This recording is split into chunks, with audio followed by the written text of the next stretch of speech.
కూటమి ప్రభుత్వ పనితీరును నిరసిస్తూ పశ్చిమ గోదావరి జిల్లాలో చంద్రబాబు వెన్నుపోటుకు 2 ఏళ్లు భారీ ర్యాలీ నిర్వహించాయి వైఎస్ఆర్సీపీ శ్రేణులు.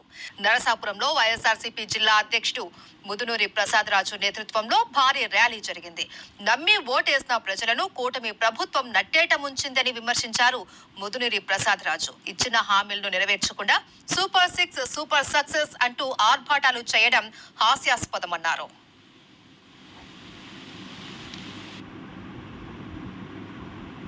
నిరంతరం ప్రజల పక్షాన పోరాడుతూనే ఉంటాం, ప్రజల పక్షాన మాట్లాడతాం. ఇది ఇచ్చినటువంటి హామీలను నెరవేర్చడం కోరుతూ ఉన్నాం. ఇవాళ నిరసన మీరు చేసినటువంటి ఈ 2 సంవత్సరాల వైఫల్య పరిపాలనకు ప్రజలకు తెలియజేయాలని నిరసన కార్యక్రమాన్ని చేపట్టాం. ప్రతి ఎత్తున యువత అందరూ పాల్గొన్నారు.